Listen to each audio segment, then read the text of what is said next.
What was your life before the world knew for your business, for yourself, and for the Mystic Millionaire? Well, life before was I was in a corporate job, and I loved my job. I was in food tourism. How did yours have to change before anything outside when it says you're speaking a lot about self-image? How your self-image changed? Yeah, well, that first step is to take responsibility, isn't it? Did you ever struggle to believe that you were worthy of wealth and success in the same time? You're speaking a lot about universal laws, about identity. People can already see this all across the social media. But my question to you is to help me and all people who are watching or listening to understand what does it actually mean to live in harmony with universal laws? What a great question. No one's ever asked me that, Nick. What a great question. So it means that you understand the laws, so you have a conscious understanding of them. I want to ask you, is it mindset enough to work alone to change your life, or we need something else? No, I think mindset can change your life, and then we can go deeper with that. Can you tell me a bit of content here? What is the quantum leap? Yeah, well, a quantum leap is where you go from the level that you're at and you exponentially grow your result. I want to ask you, what is the hardest lessons you learned from him on your journey of growth? So, Danielle, thank you so much for coming to my show today. It's really a pleasure of mine. We start this podcast from the very beginning. I want to ask you, what was your life before the world knew for your business, for yourself, and for the Mystic Millionaire? Well, life before was I was in a corporate job, and I loved my job. I was in food tourism, and my daughter, who's now 15, she was born when I was hardworking at that career, and I was helping businesses develop their product and their services, so food businesses, so restaurants and farms and food shops. And I was very busy. I was traveling all over the province, and I loved it. I got to eat in really great places. You know, I was friends with a lot of chefs, but I knew something was missing. You know, I wanted to work for myself, and so I said yes to network marketing when network marketing crossed my path, and I assumed I'd be really good at it. You know, like things came easily to me in the past, and I just assumed I'd be great, and I wasn't. I fell flat on my face. I had no idea why people weren't saying yes to me, to my products, or joining my team, and it was really challenging. And I would blame everything outside of me. I would blame the economy. I'd blame my husband. I'd blame my friends for not saying yes. And that reintroduced me to personal development. And so I started reading all the books and then thinking something was wrong with me. And then from there, it was my mom who dragged me to a seminar, and it was 2015, and it was a Bob Proctor seminar. And I told her, Mom, I don't need to go. I've already read that book that man's reading. And I had no idea who Bob Proctor was, although I had seen The Secret. And I went to the seminar. She begged me to go. And I went. I was sitting at the back of the room with my arms crossed. And he said something from stage. He said, your results never lie. Yeah. And so if you're not getting the results you want, your way's not working. Mine does. Why not try mine? And I sat there going, okay, well, my results suck. So something's not working, and this man clearly knows what he's talking about. So I jumped in to his program, and within 6 months, my income tripled. My network marketing business that I just started went through the roof, and I started winning awards from that company. And so it was like that, everything changed. What was your feeling in the moment when you faced that sentence that your results doesn't lie? Yeah, it was like a punch in the stomach because I wanted to be the person in the back going, yeah, but it's not me. If you only knew how, what my husband said about network marketing, if you only knew this, it's not me that's the problem. It really felt like this. I had to take responsibility, and that's hard. That's like a punch in the stomach, a punch in the gut going, oh, wait a minute. It is me. So basically from that moment started the change. Yeah. Tell me, how did yours have to change before anything outside when it says you're speaking a lot about self-image? How your self-image changed? Yeah, well, that first step is to take responsibility, isn't it? Like it's to take responsibility that your results have nothing to do with anything outside and they are all about you. And then I wanted to know, okay, if I do take responsibility, like what do I do? Like what does that look like? And that's where Bob Proctor comes in because he's so good. He was so good at teaching us about how the mind works and how we have a self-image or an identity in our subconscious mind, and it's literally running the show. Yeah. It's you'll never outperform the way you see yourself. And so once I understood that, I was like, okay, although I appear to be confident on the outside, because people thought I was confident, what's really going on inside my mind? Mm-hmm. And When when I was nobody's looking. honest with, yeah, when I was honest with myself about what was going on in here, I wasn't very nice to myself. Self-critique Yeah, a lot, yeah. totally. Yeah. And I judged myself. I thought that I never worked hard enough. I thought something was wrong because things weren't working. And so if it's the inside voice that's then getting me my outside results, what does it matter how confident I am on the outside or what suit I'm wearing or how I do my hair? Like none of that actually matters. Yeah. And so then the game becomes, well, how do I change that inside voice? And how do I permanently change it? Because I think there's a lot of solutions out there that are temporary. And that's why we see results go up and down. And we can read a book and feel good for, a couple hours after, or go to a seminar and feel great for a day after, but then you're back to your old ways. So I wasn't interested in that temporary change. I wanted to like really change. Yeah, that's very powerful because Bob had been very important part of my journey as well. I never had a chance to work with him and to speak to him, unfortunately. I had a chance to speak with his son recently. But one thing is that he really lived what he preached. And it was all the time within himself, inside. And this is the moment when I started to understand and to change my beliefs. So my question to you is, did you ever struggle to believe that you were worthy of wealth and success in the same time? Ah, definitely. I definitely, and at that same time, I worked hard to feel more worthy. So I didn't naturally feel like I was worthy, but saying that, I knew I was a hard worker. And this was something that Bob pointed out to me personally. We were having a one-on-one conversation, and he wanted to prove a point that I had connected worth with hard work. And Mhm. so the harder I worked, and if I could prove that I worked hard, then I was worthy of success and money and wealth. But that's not true. Yeah.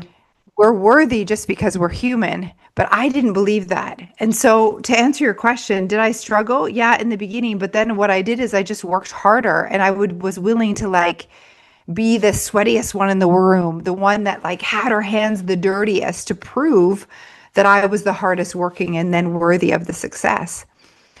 And so Bob said to me, he's like, okay, well, like that's actually not true, and it has nothing to do with how hard you work. And I was so confused, like honestly, really confused. I there's no way that I did not value the hard work, and I thought all of us did.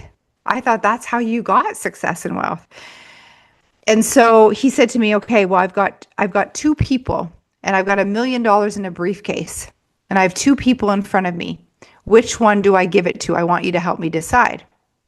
And why? The person on the left is a homeless man. He's been homeless for a while. He probably has some kind of addiction problem. He hasn't worked. He's left. He's got kids and family and he's left and he's homeless on the street. We can give it to him. Or there's a woman, single mom, 4 kids, 4 jobs, working her butt off to make ends meet. Who do I give it to? I was like, the woman. He's like, wrong. And I gave justified. I could feel myself getting angry. And he's like, it's not because of her hard work that we give her the $1 million. That's not what makes her worthy. And I was so offended. I like couldn't wrap my head around it. Hmm. And then we Yeah. got into a beautiful, deep conversation that each of those people are equally worthy Yeah. because they're human. Just our perception towards them is that we have this pre-assumption to easier associate ourselves through our feelings somehow towards that woman in that story, because we cannot very easily associate being homeless, being with some sort of addiction, right? We're seeking this positive association somehow, and then we let ourselves being driven only by emotions. This is very powerful. Like even I would probably before this conversation in a fraction of seconds said that woman, Yeah. simply because somehow I would have that empathy. You see, you're speaking a lot about universal laws, about identity, and people can already see this all across the social media.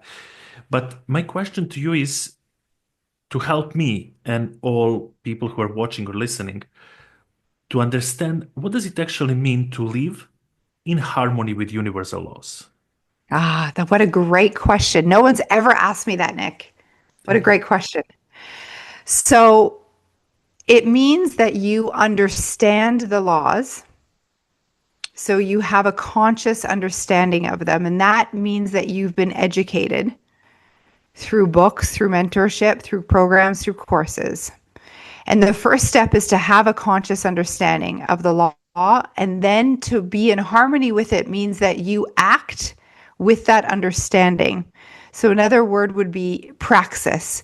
So the law becomes something that you believe in and know to be true.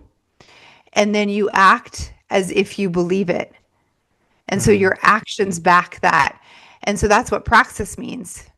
When your actions are in alignment with the beliefs that you say you want to hold. And it's not the easiest thing. So I'll give you an example. The law of gravity, we all know. The law of gravity is if I drop my pen, it's going to fall. Yeah, You would probably flip out if I dropped it and it flew to the ceiling. You'd be like, what's absolutely. happening? Because it's right. So you are in praxis or in harmony with the law of gravity. And I can see that because you're not all bruised up and you're still alive. So Yeah, that means that when you walk, you don't walk off the side of a building because you know that you will also fall because you have an understanding of the law of gravity. That means you're in harmony with the law of gravity you're because acting you can according. act, you Yeah, got it. But someone that wasn't someone that didn't know about the law of gravity would like fall. A baby is a good example. A baby yeah, when they're learning to walk, they haven't yet learned about the law of gravity until they do. And then they can learn to balance their body because they understand the law of gravity. They don't understand it on a conscious level, but they understand it through experience. yeah, And then they now are in harmony with the law of gravity once they learn to balance their body and they walk. And what does it take to be in harmony with the law of gravity for a baby? Practice. yeah, Practice. yeah. It takes quite some Same with time. us. Then, in that way, can you explain a little bit better law of vibration in the way that Mhm. someone struggling with money right now could understand? Yeah. Because so many people say, I'm positive believer, and then all their actions are towards protecting themselves from something negative. Yeah. In the way of saving, in the way of thinking how much should I spend, in the way of bargaining, and all reactions, all their movements are movements of somebody who is poor, planning to stay poor. But Yeah. in the same time, they're ready to say, yeah, I believe in positive things happen. So can you give me a piece of content here when it comes to law of Yeah. vibration? Yeah, what a great question. So it's this is a pretty classic example, and I would say one that impacts a lot of people out there in the world when they think that they are positive because they're saying all the right things. And so Hmm. they're saying the things, but it's not what you say, It's the vibration that you're in. And the vibration that you are in is the feeling, it's the frequency. So the thoughts that you actually have underneath, not the conscious thought. I can say, yeah, money's easy or money's everywhere. I can consciously say that.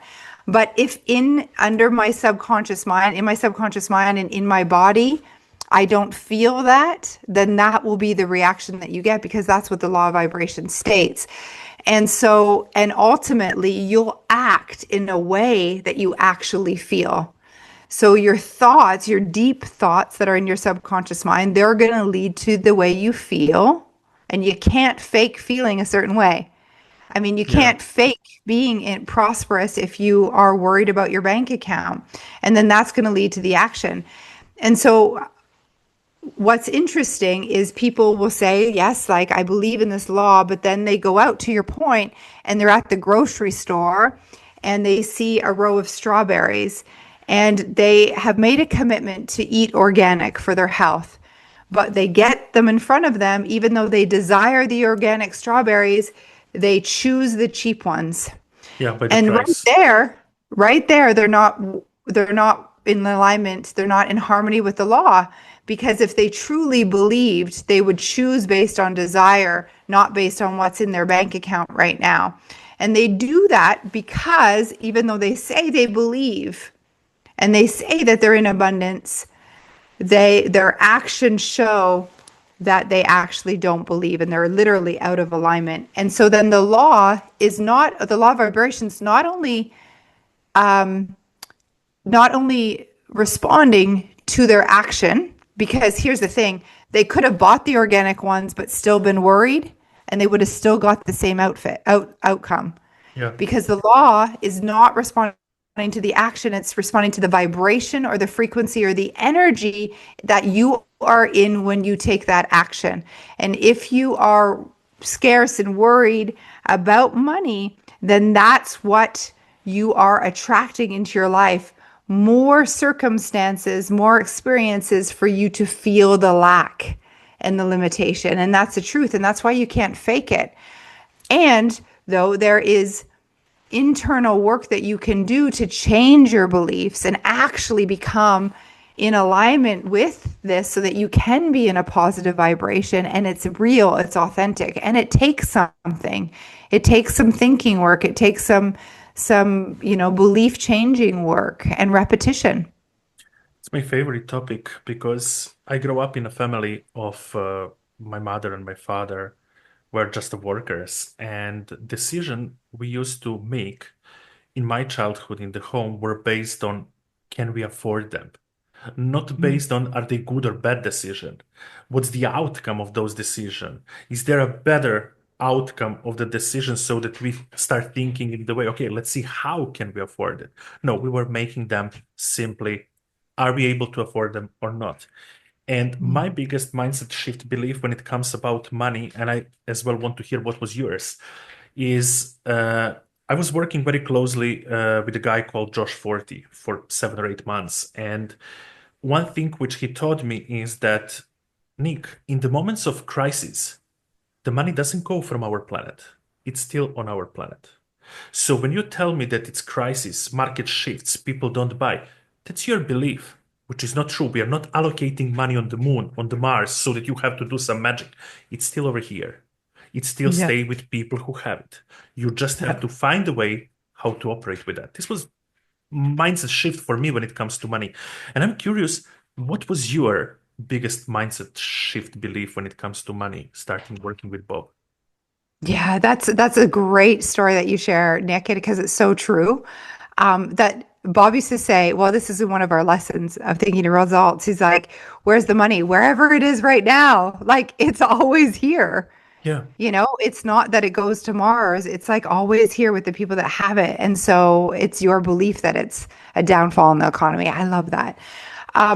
For me, my biggest shift was something similar about circulation. So the fact that money must be kept in circulation and that you've got to keep it moving, because there's no need to hoard it for a rainy day, because that's going to kink your money hose.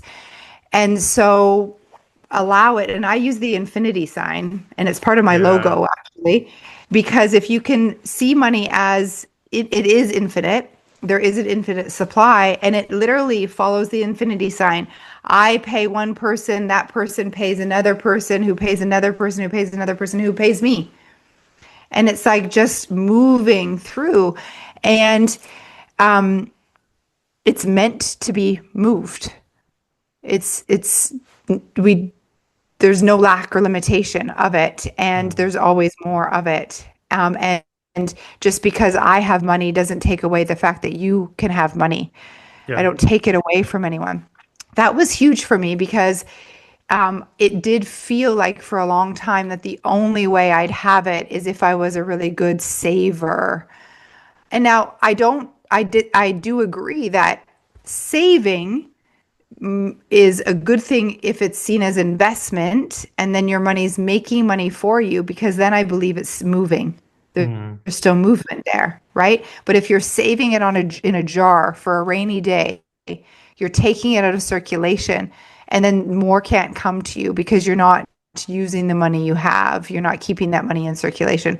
That was huge. So now I look for ways to keep Yeah. money moving. If I'm in a dry period, then I move money. I donate it, I give it away, I invest in myself. I make sure it's moving, because the Yeah. if I'm and it's the opposite of what my accountant would say. Absolutely. Absolutely. Because I believe that accounting and all these stuffs, they're based to operate only with data.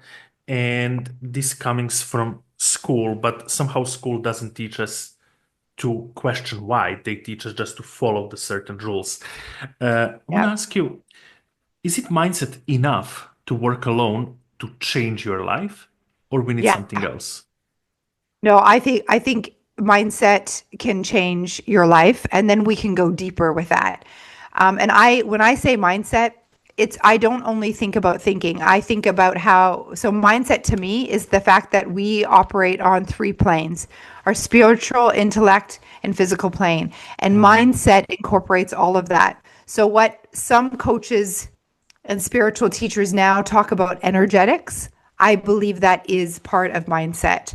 I don't see it as separate, because the because we operate on all those three planes. As you shift the way that you think, some people think that thinking is just the mechanical action of thinking, and we can be too much in our head and not in our heart. To me, this is all the same.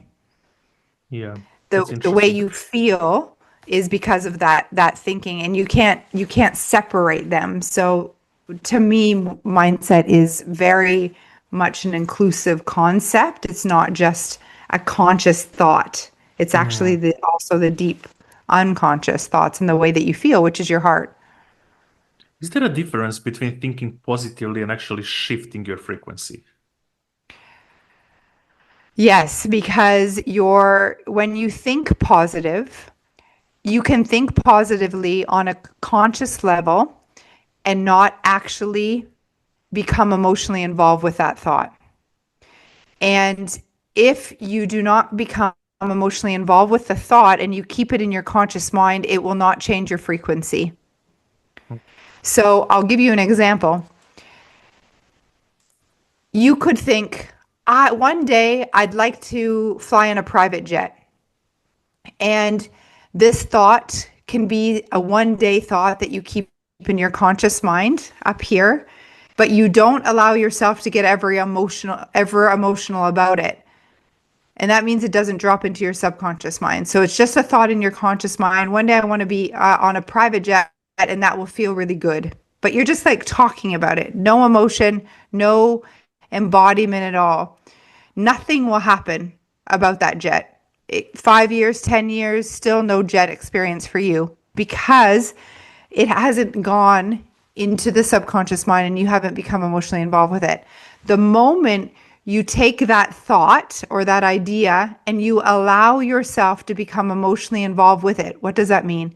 Well, you start to actually visualize it, and you allow yourself to feel what it would feel like to have that jet experience. And then you work through all the things that come up. Am I worthy of that? Oh, I don't really need that. You actually work through and you allow yourself to get connected to this vision. At that moment, your frequency changes because it's gone into your subconscious mind, and your frequency or your vibration is just another word for your feeling. And so when you got emotionally involved with that thought, now it's planted into the subconscious mind, and now it will transmute and actually show up in your physical experience at some point. But until then, your frequency doesn't change, and neither does what you attract on that level. So if you just keep it in your conscious mind, your frequency won't change. Can you tell me then how somebody can understand that they're not in alignment with what they want? Yeah. Well, alignment to me means that you're in alignment on all three levels in which you operate. So the spiritual, intellectual or mental realm, and then the physical. And so if you decide what you want, let's say $1 million. I desire $1 million. And to be in alignment with that $1 million means that on a spiritual level, you're connected to the truth of who you are, meaning you are an extension of God's source energy, and that you understand that you co-create, so that you have that understanding in the spiritual, you're connected with that. Your thoughts are that of $1 million. So you really think about what you'd be thinking as a $1 million earner. Your feelings are then what it would feel like as a $1 million earner. So let's give you an example. So I'd be thinking, well, money's everywhere. I'd be thinking that money's easy to earn. And then how would I feel? Well, I'd feel prosperous. I'd feel comfortable with money. I'd feel abundant. I'd feel joy. I'd feel, and you would go. And then from there, actions. Well, how would I be acting from that place? Well, I'd be donating to charities. I'd be, dressing this way. I'd be driving this car. To be in alignment then is to understand from your goal achieved self on those three levels: thoughts, feelings, actions. And then you want to become that version of you now to the best of your ability. Now, you might not be able to act as far as like spend the money as a millionaire, but you certainly can think that way. You certainly can feel that way. And then you have to ask yourself, what actions can I take? Well, I could go test drive the Lamborghini I'd be driving. I could do my hair differently. I could put myself in different luxurious environments that I would be in. I can do that now. Maybe not drink the champagne, but I could certainly afford a tea. And I do all those actions backed by the thoughts and feelings. And now I'm in alignment. It's very powerful. And I truly believe that changing environment is one of the way to help us succeed and achieve our goals, because I just must mention it shortly. When I did the episode with NGrS&x, and when I asked him how it happened that he sold from the stage 1.1 million and that he made over 10 million in his career, he said to me, Nick, I would say changing environment. It was absolutely the thing which helped me achieve everything I achieved. Just frequently changing environment. Better, better, and better. And now I'm understanding the sentence even deeper, that he was putting himself in alignment with what he wants. And here is the key. So thank you for sharing that. Can you describe me a time when slowing down or doing less actually made you more successful? Yeah, absolutely. This was a huge lesson for me. Slowing down to speed up, like Bob used to say. Yeah. And I used to be one of those people, I don't know if you can relate, Nick, who would be like work, work, work, work, work, busy, busy, busy, busy, busy. And so in that state, I wasn't very connected to my intuition. It was really hard for me to hear my higher self or God whispering to me. And when I slowed down, actually it felt like I had to force myself to slow down, like, okay, go sit on the bed and do nothing. Yeah. And so I would do that, and then ideas would come that I would then execute on, and my results would quantum leap. So a good example would be, I had as you know, I like to talk about self-image. So when I did this, I remember I was really frustrated with the results I was getting. And I was working hard, like working, her whole team, like hours and hours. And we had just done a release of a program and it flopped. Not like we sent emails and we followed up and not many people had purchased. And I thought, okay, I need to like slow down and get an idea. And in the meditation, I had an idea to create what we called the school back then. It was like the school of self-image. It was called Prosperous You, but we did the U like a university. Yep. And it didn't make a whole lot of sense to run another event because we had just run something. But I had this idea. I was really fired up with it. I could see it in my mind. And we launched it before we were ready. And we had 20 people register just like that. Hundreds of thousands of dollars from a simple idea. And it was on the back of being so frustrated. So I share that because I had been busy doing all the right things, following all the strategies, and doing what I thought would get me the results. And this goes back to the hard work conversation we were having. And when I slowed down, I got a different idea that we executed. It wasn't hard at all.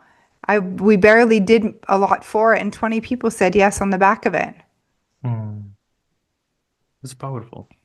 Can you tell me a bit of content here? What is the quantum leap? How can someone experience one without burning out?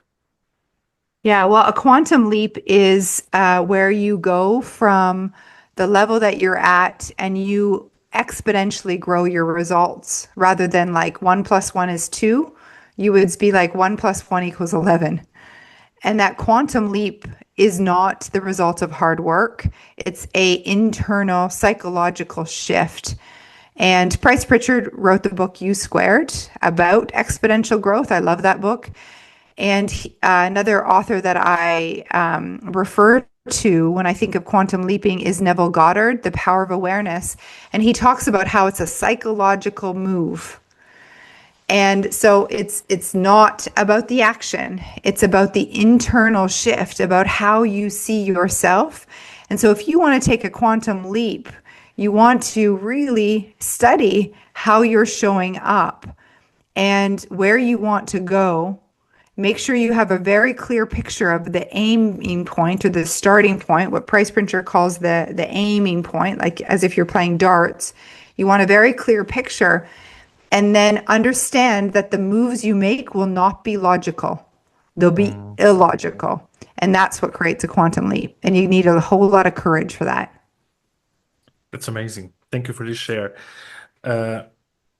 You speak about self-image, and I would like to know, in the same moment when you're changing self-image, how did your relationship with money change when you change yourself? Yeah, so self-image is the way that you view yourself and the way that you believe others perceive you. And inside of that, how you view yourself would be how you view yourself with money. So your relationship with money. So every time that you upgrade your self-image and you see yourself as more or better than the person that you have. And I want to be clear that it's not like something's wrong with you and you need to change because something's wrong with you. Nothing's wrong with you ever.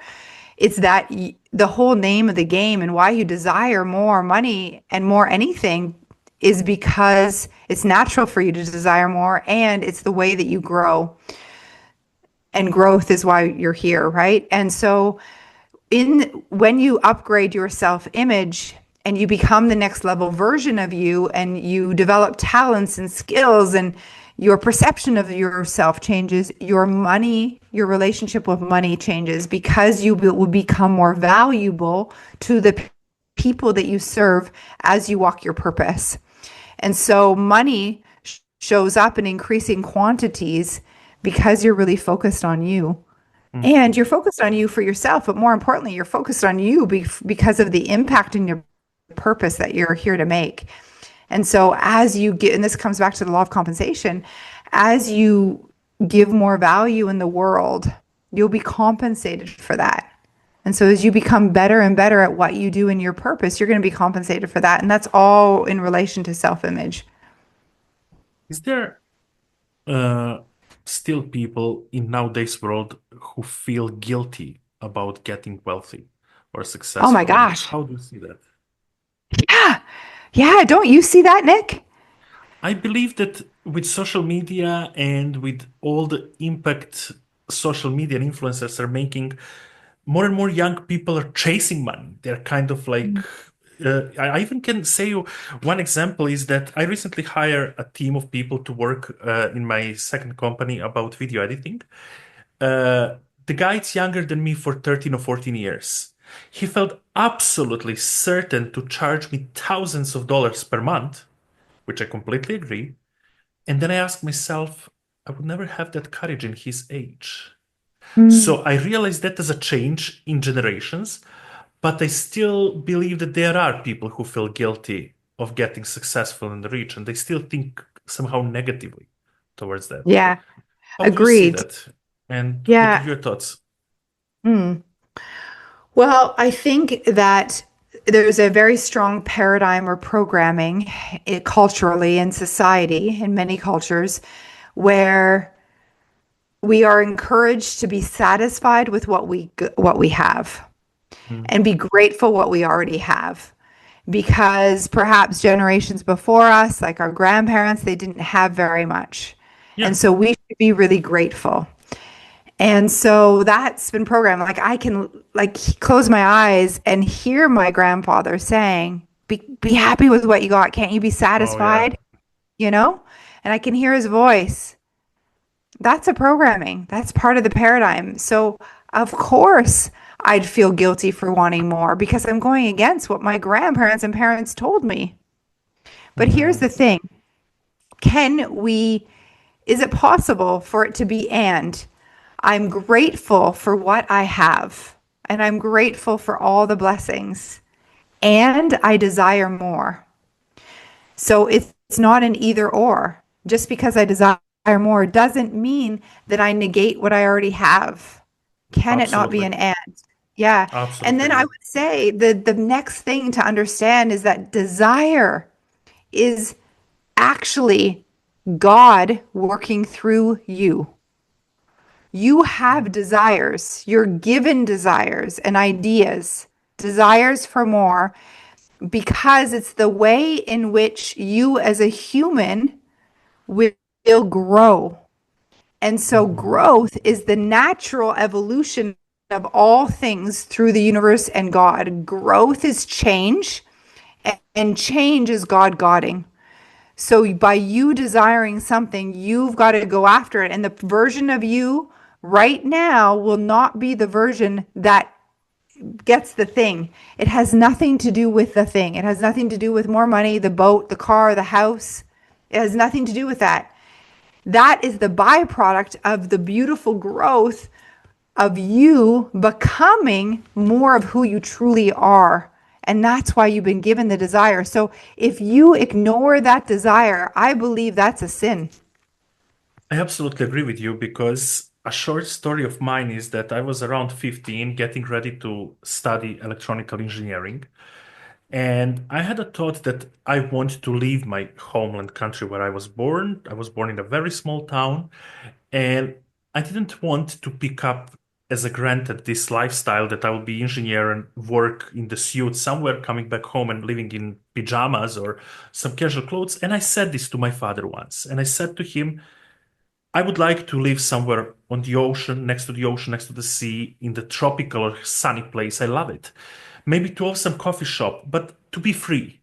Free in the way of things how I desire to be free. This was my thought. My father in that moment crushed that dream into pieces. Being frustrated that I want something what he cannot give me, he said, hey, listen up. You better stop dreaming, better prepare yourself for the university I'm ready to pay for you, because you may need a that big pail of money for the life you want, showing me with hands how this should be a big stack of money. And adding a sentence, I don't have that to give you, so you better roll your sleeves and start doing real work. I shattered in pieces. For me, that time, This was a huge thing that my father do not believe in my thoughts, and it's something what I understand that now God spoke to me. Yeah. Long story short, I changed everything. I'm doing the business I like. I'm living in the tropical place on the Canary Islands, Tenerife. I'm living with my family, surrounded. From here, I can see the ocean. From here, I can see the volcano. I enjoy my life. Unfortunately, my father passed away almost 10 years ago, and I don't have opportunity to show him this. But I was always living with the belief that if I have certain thoughts, they're not here just for fun. I can do something with them. And I more and more understand that this is the way God speaks to me and sending me a certain message. I want to ask you here for one advice. Most of the people have problems in the way that they don't know where to start from. So, can you tell me what's one small shift somebody could make today that could eventually lead them towards the right path of desired success they have? From where do they Hmm. start? Yeah. Well, first of all, Nick, I want to acknowledge that story and you creating a vision for yourself and living this life that you once saw for yourself. Yeah, I It's do. huge. Yeah, It is. Thank amazing. you. I Thank acknowledge you. you. I celebrate you. It's huge. Thank you. It means a Yeah. lot to me. Thank you. Yeah. Well, I would start just like how you started as that young man, speaking to your father. Mm. I'd start right there. And what I mean by that is listening to the desires that are in your heart, having the courage to write them down, say, I don't know, this might be crazy because I'm from this small village, but I really want to live by the ocean where I can Yeah, see these palm trees. And here's the thing, Nick, not a lot of people have the courage to actually admit that they have that kind of dream because it seems so crazy. that's And true. so the first step is to allow yourself to dream, to fantasize, going, I have no idea how. This makes no sense. I'm a boy from a small Oh, yeah. village. Absolutely agree with you. Because another story is that people most of the time want to suppress their feelings and Yeah. to say, hey, let me not fantasize, let me be on the ground. And I actually don't support that. I'm strongly against that because I believe that we have to believe in ourselves because we're all humans. And as Bob said, we're all equal. Uh, Bob had significant change on my life, even though that I could only get that impact online through the medias and through his content and courses. And I want to ask you, what is the hardest lessons or lesson you learned from him on your journey of growth? What was the hardest to accept and to go within? Well, I'm laughing because I had a moment and I have a picture of me speaking to him. It would have been around 2017, maybe 2018. And at this time, I had some success. No, it would have been like more like 2017, so early 2017. And I was coaching at one of his events that he would host for his high level clients. It was called The Matrix. And I'm talking to him at the back of the room with a group of people, and I'm asking him a question. And I'm in front of other people. And at that time, remember how I told you I was like really busy and like really like it was like action, action, action. So my energy was like a little anxious, right? And I asked him a question and he said, he looked at me in his voice and he's like, do you have a job? I said, yeah. Well, I'm a consultant. And he said, if I was your boss, I'd fire you. Wow, I was like, that's a strong statement. right. And I turned beet red. And I'm pretty sure the photo I have, like, I'm beet red. And he said, your mind, you're chaotic. How do you get anything done? How do you have any results? I'd fire you if you worked for me. And I'm like, I did have a job and I was successful.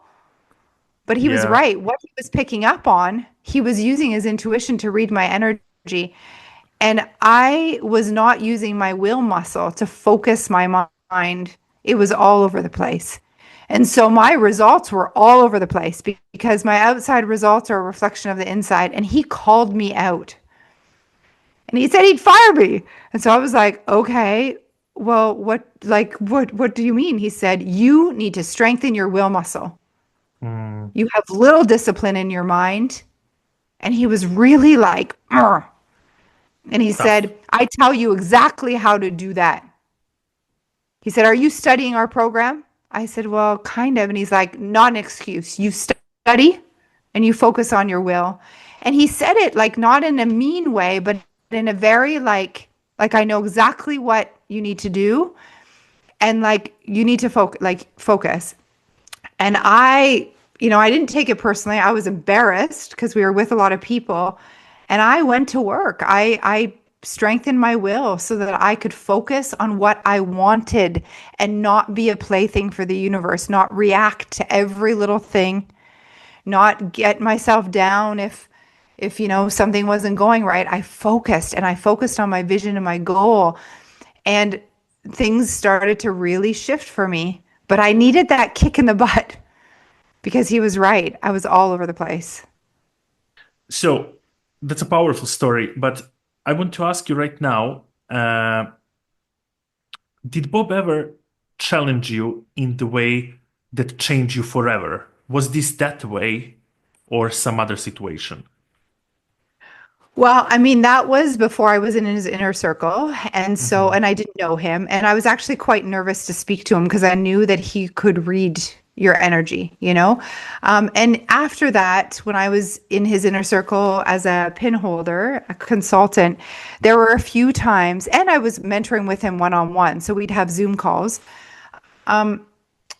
He challenged me to think bigger. He also actually, I would say, one of the most important points he made to me was how I compared myself to other people. So Mm, he would challenge me in my goals, and I'm very coachable. So I would always make sure that my goals were really big. I didn't know how I was going to achieve them, and so I was pretty good in that. But what he did challenge me with was once I made a goal, I had this tendency to look at what other people were doing and compare myself to the results that I was getting. And should I try that strategy that that person's doing, or this person's over here doing that? And I remember on one of our one calls, he's like, I don't care. Like, why do you care what Karen's doing? Why do you care what Declan's doing? And he called me out. mm, And I was like, well, I'm like looking at what's working. He's like, well, what works for Danielle? Who's Danielle? yeah. Doesn't matter what any of those other people were doing. And at that point, it was like not at all in a rude place. It was just like, let's bring the focus back. You're not those people. And the strategies are a small part of why you're successful. You're successful because of your mindset.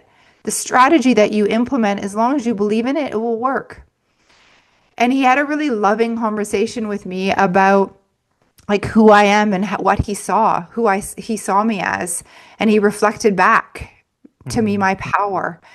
And so that conversation was life changing, has been life changing, and it's something that I use now every time I step into that image of how he saw me as a being with infinite potential.